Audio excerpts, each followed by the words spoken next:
Om.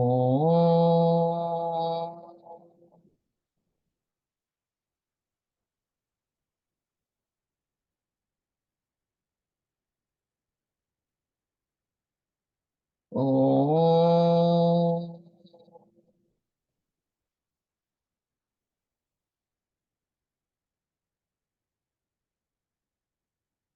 Om Brahmanandam Paramasukadam Kevalam Jnanamurtim Dvandvatitam Gagana Sadrisham Tattvamatsyaadilaksham Ekam Nityam Vimalam Achalam Sarvadhi Sakshi Bhutam Bhavatitam Trigunarahitam Sadgurum Tam Namami. Om Sahana Bhavatu Sahanau Bhunaktu Sahaviryam Karavavahai Tejasvinavadhitamastu Ma Vidvishavahai. Om Shanti Shanti Shanti Harihi Om Shri Gurubhyo Namaha Harihi Om. ॐ समस्तजनकल्याणे निरतं करुणामयं नमामि चिन्मयं देवं सद्गुरुं ब्रह्मविद्वरं सद्गुरुं ब्रह्मविद्वरम्.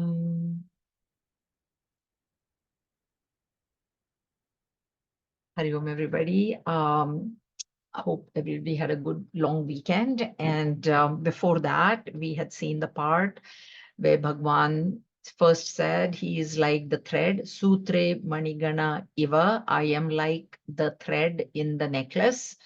And then he went on to explain what this sutra, what this thread is in the universe, in all the elements. He explained all the elements. He said, I am the strength in the strong, which is devoid of um, desire and attachment. I am the intelligence in the intellect. I am that which supports sound. So I am the silence which is supporting the sound. And the reason that these examples were given is for us to try and remember those. Try and remember that. You know, when we are acting in the world, try and remember the essence, because that is what the Lord is. That is the idea. Okay. So we saw 15 examples Bhagwan gave. Drishtanta Purnima it is called as, and ended with 11 saying, I'm the strength in the strong, Kama Raga Vivarjitam. Okay, I explained to you, strength is there. One is the physical strength, one is the strength of desire. If that desire is against dharma, is against righteousness, then that is not me. But that desire which comes because of supporting righteousness, so that desire I am. Dharma viruddha bhuteshu kamosmi bharatarsham. So that which goes against dharma, that is not me, but which is for dharma, that is me. Now in 12, he is summarizing all what he told up to verse 11. Ye chaiva satvika bhavaha rajasa tamasascha ye matta eveti tan viddhi natvaham teshu te mai. Whatever beings and objects that are pure, active, and inert, know them to proceed from me, yet I am not in them, they are in me. This is a very important verse, very deep also. So the first thing we have to understand here is that he has used three words here. Sattva, Satvika, then Rajasa, and then Tamasa. So Sattva, Rajas, and Tamas. These are the three words which are used for the first time. And I know, some of you have already heard these words many times. These words will be explained in great detail in chapter 14. But right now also, for those of you who are hearing these for the first time, we need a little bit of explanation here. So these are known as the gunas. Okay, this word guna, one meaning of the word guna, this is Sanskrit word guna, is qualities, attributes. And one meaning of this word guna in Sanskrit is rope, is ropes also. Guna means ropes also. Okay. All right. So this sattva, rajas, and tamas, these are the qualities of prakriti. Okay. They are not the qualities of the pure consciousness, but prakriti is made up of these three gunas, sattvic, rajasic, and tamasic. When we study more in Tattva Bodh, these ones will come there also. So understand, see, in the world, we see three principles, okay? Our experience, now nothing to do with scripture. Isn't there your experience, your own experience? You see people who are very calm, mind is very calm. And then you see people who are very, like they just run around with a to-do list. What can I say? Dynamism. So there is a principle of knowledge, there is a principle of calmness. There are people who are very calm. They remain in adverse situations also, they can maintain their cool. And there are other types of people, and majority of the people fall in this second category, rajasic, which is they are constantly looking for something to do. Constant. They cannot sit quiet. Something or the other they have to do. And then there is that is the principle of dynamism. That is rajas. It's a principle. And then there is the principle of inertia. You see people who are lazy, who are procrastinating, later. I'll do it later. I'll push it tomorrow. That, okay? If you look at the world in general, you will find these even in plants and even in animals. So in animals, cow is considered to be very sattvic. Horse is considered to be rajasic, or dog is rajasic also. And elephant is considered to be tamasic. I'm just giving you examples to explain these three words. And in plants, a tulsi plant is considered as sattvic. Very medicinal qualities tulsi has, right? Anything which has, fragrance like jasmine, that strong fragrance which tickles the senses, that is rajasic. Those plants are rajasic. And tamasic is marijuana, pot, that which will dull your senses, because then you become tamasic, right? Food also is divided into these three categories. And that will be explained in great detail in chapter 16. But if I have to give you common examples, if you eat a fresh fruit, salad for lunch, how will you feel? The food is categorized as sattvic, rajasic, and tamasic, depending on the effect it has on the person. Okay, so if I eat a salad for lunch, how fresh, or a fruit juice, how fresh, how will I feel? You can imagine yourselves, okay? Or if I eat like oily and, deep fried stuff, pakoras, and, have a Coke, then what happens to me? Okay, so when people are wanting like sweet and not sweet, but sour, bitter, they like sour. There are people who just eat lemon like that, I've seen. That is rajasic. That food is rajasic. And the person who is rajasic will like rajasic food. A person who is sattvic will go towards sattvic food. Person who is tamasic will, you have a glass of wine or you have a drink in the afternoon. How dull is your mind going to be? So that is how this food is also categorized. So everything in this universe falls under these three principles. Now, if you ask me to show you sattva, rajas, or tamas, I can't. I can't show you, but I can only explain the manifestations of these three gunas. Manifestation. So you can see, if you see a cow, she's an animal, like very timid. She will not go herself, go start a fight with somebody, eat just her grass. Normally vegetarian food is considered sattvic, non-vegetarian is considered rajasic or tamasic. And you see people like that. Okay, so there is these three principles of knowledge, principle of dynamism, and principle of inertia. This is what is represented by these words, sattva, rajas, and tamas. They belong to prakriti. They do not belong to the pure consciousness. Pure conscious, in that chart of ours, the Om is above these three, where you, if you remember the chart, Om, and starting from V onwards down, these three are there. So vasanas are also sattvic, rajasic, and tamasic. Because of the vasanas, which is the causal body, the mind is sattvic, rajasic, or tamasic. And because the mind is like that, the body also is sattvic, rajasic, or tamasic. So this is how it goes. But Om is about this. Okay. Now what Bhagwan is saying here, these three, they proceed from me. They come from me. Okay, so they are in him. They are, this prakriti is considered to be the inherent power of the Lord. Okay, just general, all these details will come later, but I'm just in general explaining because these three words have come here now. And this prakriti is made up of these gunas, and these gunas are modifiable. Another important point to remember is that all of us have got all three, including realized masters. They have sattva, they have rajas, they have tamas. How do I know I have tamas? Because I do sleep at night.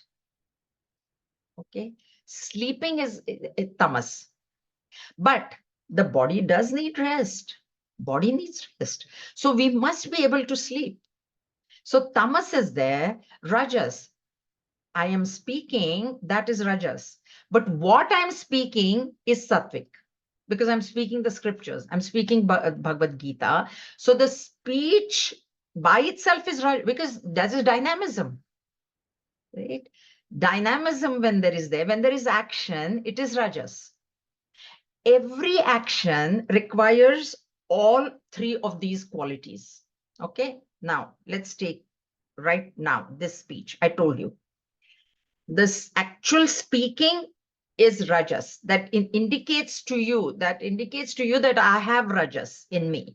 Okay, what I'm speaking is Bhagavad Gita. So that material that I'm speaking is sattvic, because I could stay here and tell you the story of a movie that I saw. I didn't see any movie, but I'm just telling you.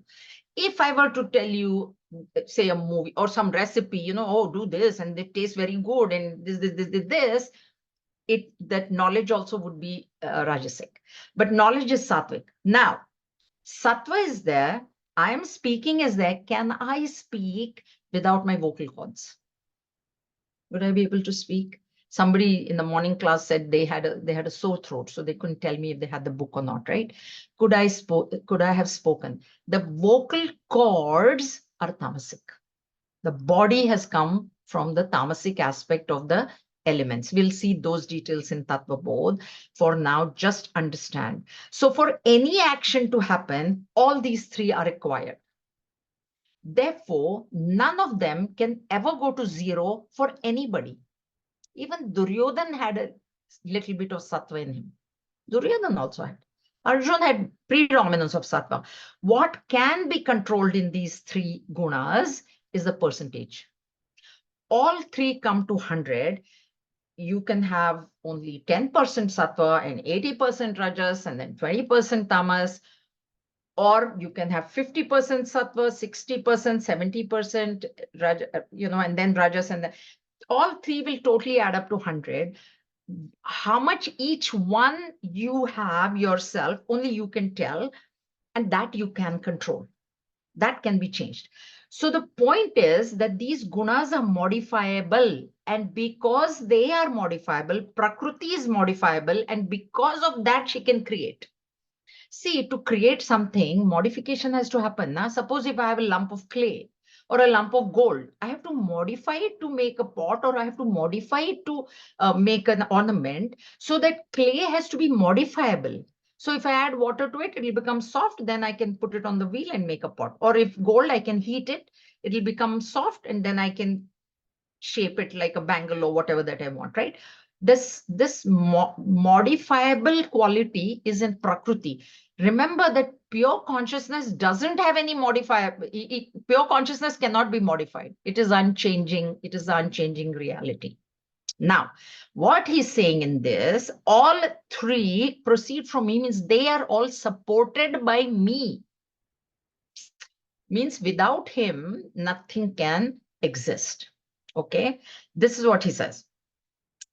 The pure, active, and inert. So pure representing sattva, active representing dynamism, representing rajas, and inert. So all the, the mineral world, stones and all, they fall under tamas.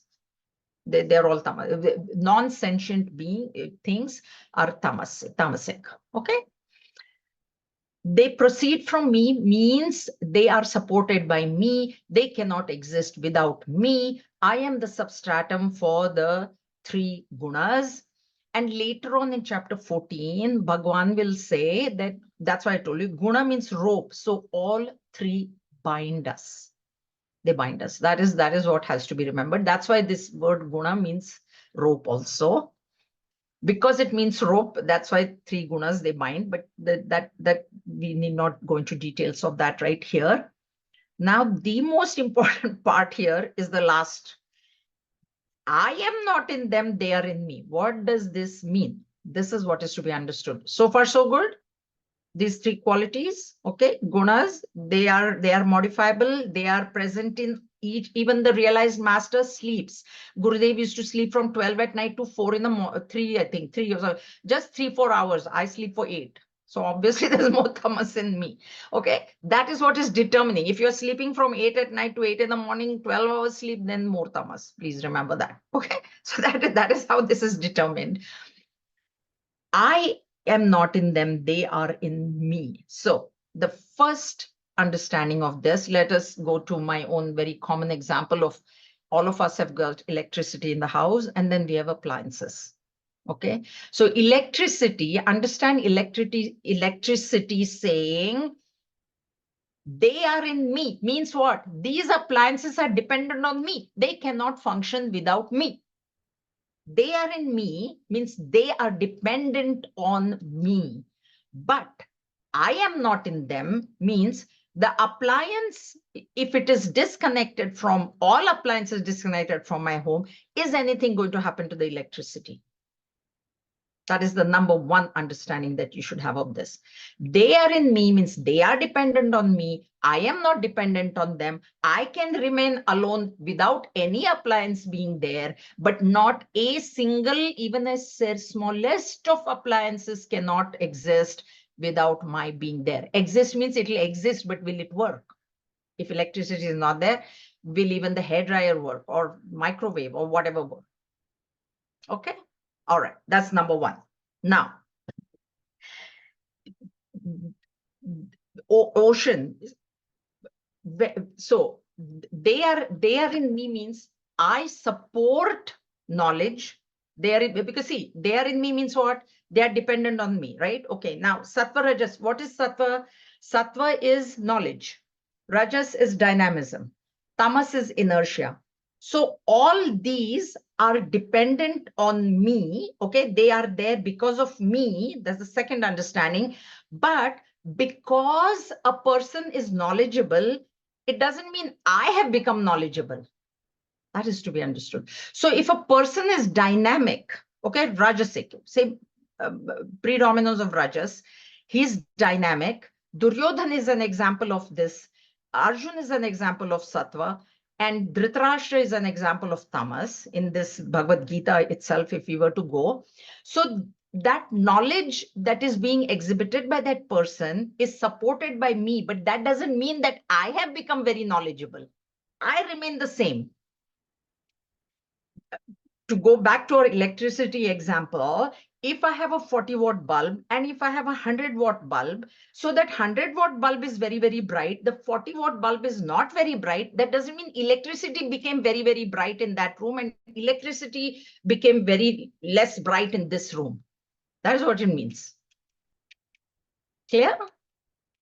One is the dependency. One is I don't change. Yes, they cannot even exist without me, but just because they are existing, and just because somebody is expressing peace and quietude and knowledge, and somebody is expressing dynamism, and somebody is expressing laziness, I do not become lazy, I do not become dynamic, I do not become knowledgeable, I remain the same. That's why we have to understand that pure consciousness is unmodifiable. All right. Okay. Now, third explanation, which is the highest. This is, it is what is called in Vedanta is a relationless relationship. What is the relation between that pure consciousness and these three gunas? Is there a relation? So we go to our favorite example. Quite a few of you have heard this like a zillion times, because I told you you cannot leave that. I walk into a room which is not very well lit, and I get afraid, I get scared because in the corner I see a snake. Then my friend walks in, turns the light on, and she says, "Don't be afraid, it is only a rope." Our Raju Sarpa can never be, we can never let go. Now, question is, in this example, please understand, rope is the pure consciousness and the snake is these three gunas. Now here, in this example, if we were to use this example, then the snake is this. So sometimes there's person is very quiet, sometimes person is very dynamic, sometimes person is inert. So the question is, what is the relation between the rope and the snake? What is the relation between the pure consciousness and these three gunas? Because already Bhagavan said they cannot exist without me. They are in me, I am not in them, which means whatever they exhibit, I don't change, I don't become dynamic or whatever. Now, is there a relation? So the thing is, there is a relation, because why? Because the three cannot exist without the pure consciousness. So there has to be a relation. Na? If there is absolutely no relation between the two, then how Bhagavan can say they do not exist? They cannot exist. He's saying, not they do not, they cannot. It's impossible for an appliance to function without the presence of electricity. Okay. Now, so when we come back to this rope and snake is more relevant in this example. Was the snake ever there? The snake was never there. Okay. Now, how can you say that there is a relation between something which is there, the rope was there, and something which was not even there? This is what is termed as relationless relationship.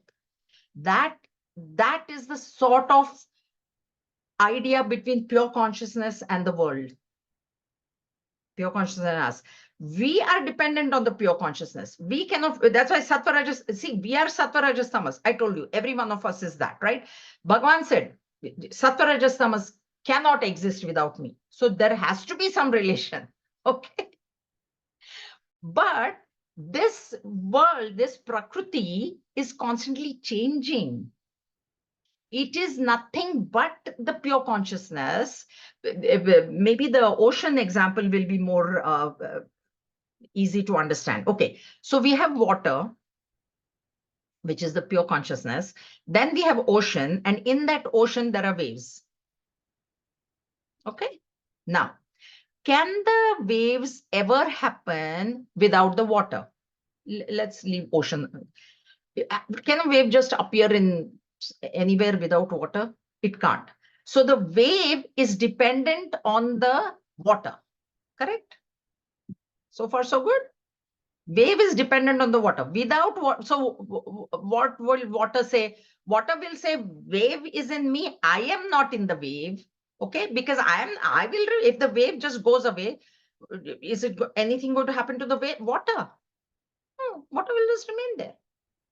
So there is a relation in the fact that the wave is dependent on the water, but if you look at the wave, if you analyze the wave, are you going to see anything other than water? That is the question. In a wave, if you bring a wave home, I want to take a wave home, you bring wave in a pot, what are you bringing home? Water alone. So can there be a relation between water and water? What is the relation? It's relationless. But the wave cannot exist. So from one side, there is a relation. From the other standpoint, there is no relation because they are the same. This is what this thing means. That's why this verse is a bit deep. Natvaham teshu te mai. And he will say this again in further chapters as well. They are in me. 7th chapter, he will say it. They are in me. I am not in them. The beings. They are dependent on me. This is why I keep telling you in every class, please get used to the habit of being grateful to the Lord. Because without him, we cannot function. Without him, we cannot be sattvic. Without him, we cannot be rajasic. Without him, we cannot sleep. We need tamas to sleep, to rest the body. We need all three gunas. If I had all the knowledge, but I refuse to speak. Or I'm willing to speak, but my throat is now given way. So unless I have tamas, unless I have rajas, and I have sattva, I cannot deliver this lecture. You cannot listen. If you didn't have a proper hearing, ears, you can't listen. That is your tamas. Rajas is the actual listening, is rajas. And the material that you will absorb and understand, correct, if you understand it absolutely correctly as it is meant to be understood, is sattvic. Because the master talks the same thing and everybody in the audience understands it as per their mindset. And that mindset is either predominantly sattvic, rajasic, or tamasic. That is how each one picks up the knowledge that is given. Okay, any questions? You have to remember. Yes, Raj. You're muted. And that's what I wanted to ask you. How much exposure have you had to Vedanta? I'm a yoga practitioner, but I read a lot of Patanjali's script, and I go to Jayaro's DVDs on Bhagawad Gita. Jaya Rao is Jaya yeah. I loved her way she conveys to. Vedanta was I was started in Sanskrit, but it's getting tough for me with academic scriptures. I mean, to go through that one. I see it's a problem solving today when you're explaining those morning in Vedanta section. There's 6 things you told, right? Pratyaksha and Anumana, Anuloma, Upamana, all this stuff. Yeah, this is kind of a problem solving things for any problem, even for software or in real life. So I'm just correlating all this stuff. Okay. That's what I want to learn. Did you have Vedanta. a question? Yeah. Coming to this one, we discussed about Sattvic, Rajas, and Tamas, right? When you say they are in me, because I'm correlating with Patanjali scripts where they say Vata, Pitta, and Kapha, 3 doshas, they call it. So when there is a balance in them, Vata is in balance, it creates a creativity and imagination. If it is an imbalance, it's called rajas, right? So does he say, does they mean it because it's a body is a temple, within it there is a god, whatever. Is it what he's referring by any chance, putting all these doshas in balance so that the gunas will automatically comes into balance? By any chance, are they referring to this one? Because I have not studied Patanjali Sutras in detail. I have an idea of what they say. So I cannot answer that comparison question. I can only explain this, and it will be up to you to take this information and you have information and then correlate it and join it. Oh, okay. Okay. Yeah. Thank you. What is said in like I told you, they can never, none of them can ever go to zero for anybody. But what control we have is to increase sattva. We do have control of the percentage that is maintained for each one of them. And our sadhana, our self-effort in studying the scriptures should be to constantly increase sattva, which means reduce rajas and tamas as much as we can. Okay, so that is how it is. Thank you. Another connotation, see, sattva is a representation of the waking state. So when we are awake, like we are now, our senses are fully alert, mind is fully alert, intellect is fully alert, body is ready to do whatever the mind wants it to do. So the waking state is represented by sattva. The dream state is represented by rajas, because there the body is absolutely out of the question and the mind only is dynamic, and the dream is being projected by the mind on the screen of the mind, and the mind is the one that is seeing it and emoting all the emotions. We have seen the dream phenomena many times. In the dream, it is we feel scared, we feel happy, we feel sad, jealous also we might feel. So all kinds of emotions are, so that is a representation of the rajasic state. And of course, deep sleep is tamas. Okay. So from that standpoint, when he says they are in me, that means the waking, dream, and deep sleep states are dependent on him, but he doesn't become awake, he doesn't dream, and he doesn't go to sleep.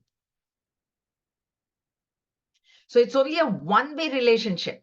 So the three states are dependent on him, but he doesn't become the waker, the dreamer, or the deep sleeper. He doesn't change in any way. He is the cause, okay? And the effect cannot exist without the cause, and that is what is meant by relation. What is the relation? The relation is the effect cannot exist without the cause. Okay, but the cause, if you ask the cause, what is this effect? The cause is going to say, what effect? Like if you ask water, what is this wave? Water is going to say, what wave? It is water only. That is that relationlessness. Effect depends on cause, but cause is never ever dependent on the effect, and the cause never changes because of the effect. The effect is sattvic, rajasic, or tamasic. The cause cannot and does not become sattvic, rajasic, tamasic. So there is a relation from one side, but then there is no relation from the other side. So therefore, this uh, our contact with the pure consciousness, or our relation, you can say, is what is known as a relationless relationship, because we are ultimately nothing but the pure consciousness. But I consider myself to be separate from the pure consciousness, to be separate from God. Okay. Okay. Yeah. Thank you. All right. Now, okay, Bhagwan, you said all this, but why can't we understand you? Why are we so deluded? This is what he now explains in 13. Tribhir gunamayair bhavaihi. Bhavair ebhi sarvamidam jagat mohitam nabhijanati mamebhya paramavyayam. Deluded by these natures, states, or things composed of the three gunas of Prakriti, all this world knows me not as immutable and distinct from them. So the question is, because he's saying here that there are these three which proceed from me, and why is it that we cannot recognize him, is also because of the gunas itself. They are what are deluding us. And the way this delusion happens is, I take credit for it. I've said still. What I do is, you see, what is happening, suppose if this mind is very now calm and pure and sattvic and very knowledgeable. Instead of saying that this sattvikta or this sattva has come from the pure consciousness, I take credit for it. That is the delusion. What is delusion? Wrong thinking. It's incorrect thinking. So what I do is, when I am suppose if I'm very dynamic and I did a whole lot of work today. Aha, see, I did it. Okay. So by taking credit for these gunas are doing, this is what he'll say in chapter 14. It is, I told you, without the three, I could not have spoken. All three I'm exhibiting right now. Right now, I'm exhibiting all three. Now, what I'm going to do is I'm going to, for something that the gunas have done, because of the gunas, this thing has happened. I take credit for it. I'm the one that is speaking here. I'm the one that is speaking Gita. I have a healthy body, and this is delusion. Because Bhagwan has said, these three are coming from me. They are dependent on me. Instead of saying, thank you, Lord, you gave me the strength to speak, I take credit for it. And that is what this Nabhijanati. Therefore, he says these beings get deluded. They forget that these three gunas are coming from me. They proceed from me, he said. They are dependent on me, but I forget that. That dependence I have forgotten. I've forgotten the Lord. I am taking now credit only for myself. Because of these gunas, what is also happening with these gunas is that I create likes and dislikes. So if I have a sattvic personality, then I have a like for, say, vegetarian food. Then somebody who is eating non-veg, I'm like, yeah, they're eating non-veg. So I'm putting them down. Okay, if I am dynamic, I'll say, what this person is doing, just sitting there and meditating, what? I'm putting the sattvic person down. Right? So this is what I'm doing. This is what we are all doing. We are creating a relation with something of relation of what? Relation of like and dislike with some things or some things, these three gunas, which are actually dependent totally on the Lord. And I have set up a relationship with them, thinking that they're very, very real. And I behave according to that relation. I behave as per my likes and dislikes. And that is what delusion is. That is what delusion. That is what happened to Arjun in the first chapter. So those who haven't heard first chapter, he set up a relationship with his grandfather. And he forgot that he's standing on the battlefield. And he also forgot that they are on the side of adharma. He is on the side of dharma. He must be fighting for dharma and not saying, I don't like to kill my grandfather. So he set up a relation of like and dislike, right? He disliked Duryodhan, but he liked his grandfather. Now grandfather is standing on Duryodhan's side. Now he has to kill his grandfather. Now he doesn't like that. Now he doesn't want to do it. That is what we do too. I don't like something, so I don't want to do, even though it is my duty. And this thing. So that's why he says this is what is causing delusion by these three.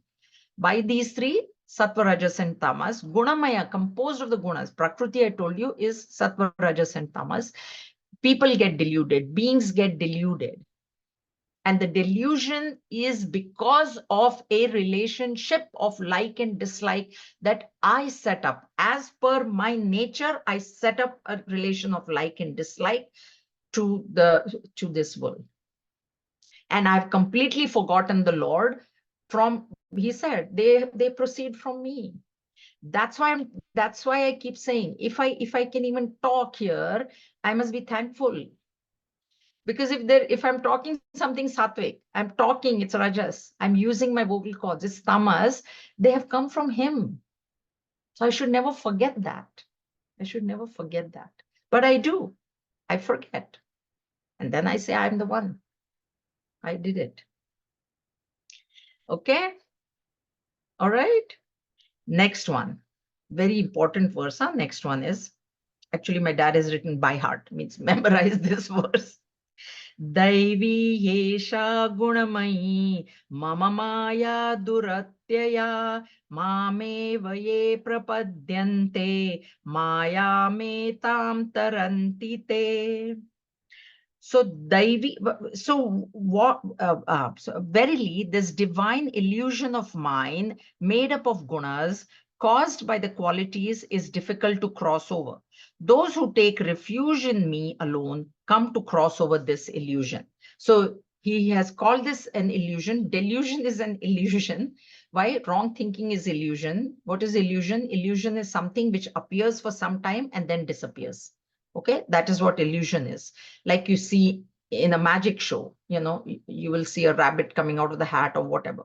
So, or a movie, it's an illusion. So it comes for some time on the screen and then it disappears. So this, she's divine. This Prakriti is divine. Why is it divine? Because it is Bhagwan's. Why anything that belongs to Bhagwan is divine. So Daivi is divine. Yesha Gunamai. Gunamai, we have Annamaya Kosha, Pranamaya, Maya. Maya means pervaded by. That's what Maya means, pervasiveness. So Gunamai means this Prakriti is pervaded by the three gunas, means it is the three gunas, and it is divine. Why? Because it is mine. It is my Maya. It is my Prakriti. So it is divine and very difficult to cross over. This is the heart of this chapter, chapter 7. Each chapter I told you there is a heart. This is the heart of this one. Very difficult to cross over. Bhagwan, if it is very difficult to cross over, then how can I ever even think of crossing it over? Mameva ye prapadyante. So those who surrender to me, prapati word came in chapter 2. Prapati, it actually, that word refers to the top of our foot, and the one who puts his head, that's why we touch our forehead to Guruji's feet. That is what it is. Our spiritual gurus or whoever, even elders, our grandparents or whatever, if you were to do, then our forehead is touched on that. That is meant by prapati. Prapati is surrender.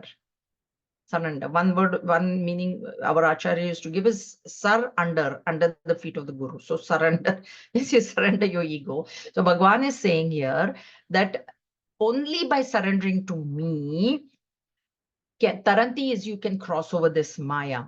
It's like this, you go to somebody's house and that person, that house owner has a dog. Now that dog is standing outside and that dog is fierce and he's barking at you and he will not let you come in. So what would you do? What would you do? That dog belongs to the house owner, your friend only, but he belongs to him. So you will call that friend and say, look, your dog is not allowing us to come in. So please tie your dog up or tell him that we are friends of yours. And then, so what you're doing by calling the house owner is surrendering to that owner. You have to surrender to the owner of the dog because the dog will not listen to you. The dog will only listen to him because he is the owner of that dog. That is what Bhagwan is saying here. I am the owner of this Prakriti. She belongs to me. And yes, she is extremely difficult to cross over. So how do I cross over? He says, you surrender to me. So that is why we say Bhagwan only is the goal and Bhagwan only is the means. Say there is a goal, there is a Vivek. One Viveka is goal and means. Sadhana, sadhya Vivek is there. So sadhana is means and sadhya is the goal. Now, right now, our present condition is such that God is the means and the world is the goal for us. Because I pray to God, let me get a promotion, let me get a child, let me get married, let me get a house, let me have this, let me have that. So what I have done is I've made God the means and world the goal. What needs to change is that God has to become the goal. So, and there are two ways. God, you make goal, and then God only is the means. So you surrender to the Lord. Oh Lord, give me the strength to understand you. Give me the perseverance to perceive on this path, to stay on this path, because it's an extremely difficult path. So there is that one way. Or the other way is you treat this world as a creation of the Lord.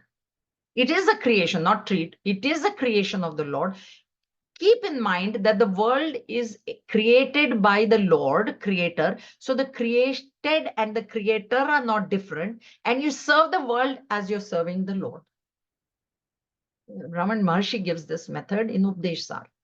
So either you just surrender. So here what he's saying is, you just surrender to me.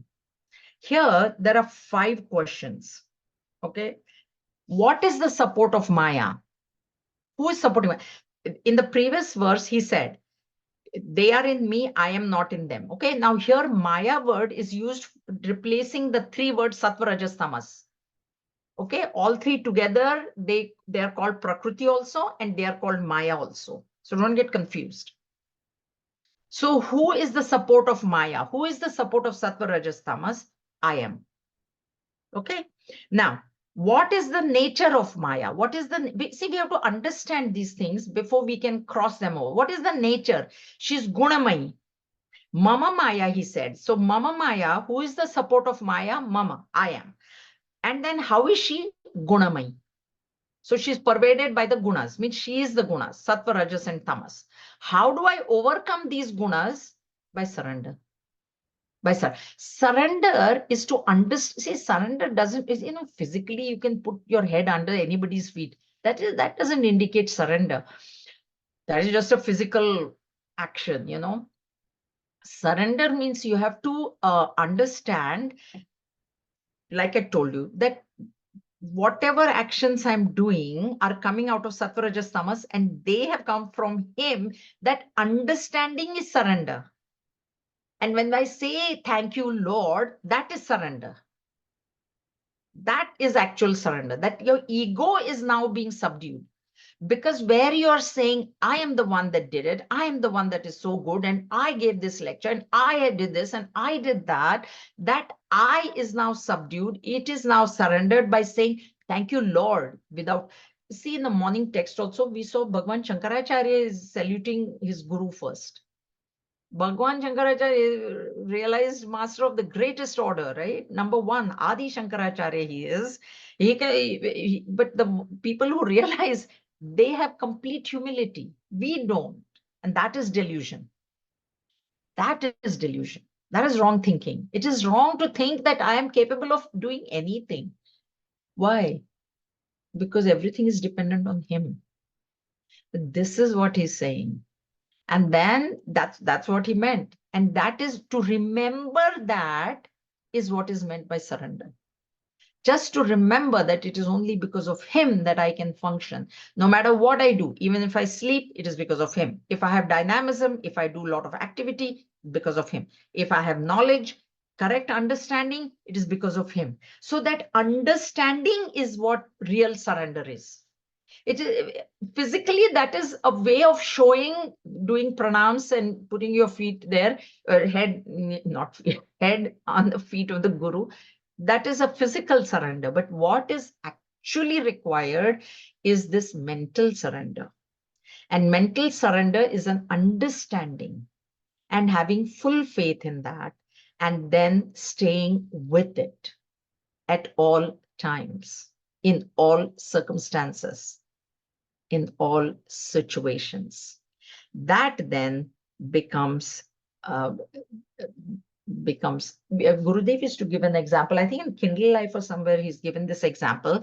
See, the fisherman he's standing on the banks of the river or wherever, and then he's thrown this net to catch the fish. Now, all the fish who actually come and take refuge at his feet, they never get caught in the net, because they're very close to his feet. The net is over there, right? His feet, he's not going to put net on his own feet. So he's standing over here. He's thrown this net out in the ocean, and all those fishes who are intelligent, they are now at his feet. So if we remain same way at the feet of the Lord, we will not get caught in the net of Maya. Maya is the one that is, this net has been cast. It's Maya. So we we get caught in these 3 gunas, and then we either express knowledge or purity or calmness, we express that, or we express dynamism, we express inertia, and we take credit for all three. And that is getting caught in the net. But if you remain at the feet of the Lord or of the fisherman, then you will not get caught in that net. Means what? Means you remember that it is because of him that all this is happening. Any questions?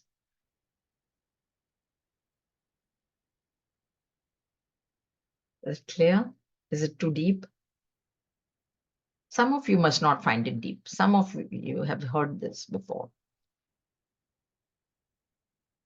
Okay.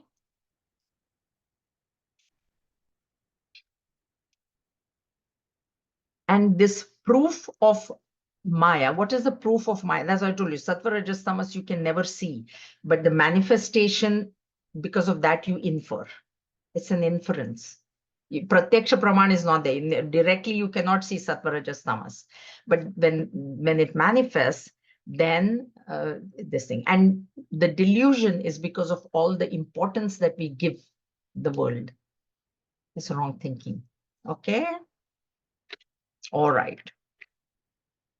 Let's read the next one. We don't have much time, but we will explain this later. Namam dushkrutino mudhaha prapadyante naradhamaha mayaya parhata jnanaha asuram bhavamashritaha. The evildoers, the deluded, the lowest of men, do not seek me. They whose discrimination has been destroyed by their own delusions follow the ways of the demons. Mudaha, foolish. So there is 4 people here that have been described. Mudaha, the first one. Naradhama, Nara Adhama, that is the lowest among human beings. Nara is human and Adhama is low. And then Aparatanyanaha. Aparatanyanaha means not having the correct knowledge. And Asuram, Asuri Prakriti. So demons, Asuri. We have heard the word Sura and Asura. So Sura are the good people, Suras, the Devas, and Asuras. Asura doesn't mean, should not be imagined as Rakshasa, so very ugly looking people. No. Asura means Asusu Ramante iti Asuraha. Asusu means pranas, breath. So those who are paying very much importance to pranas. So what does it mean by paying importance to pranas is paying importance to the body, right? Because the pranas are the one that is sustaining the body. So when they think that when those who are very much identified with the body, what does it mean very much identified? Those who think that I am the body, mind, and intellect, those are called asuras. And they could be very beautiful people and very educated and everything, but they are asuras. Okay, we'll explain this next time. Any questions? All right. Okay. Thank you.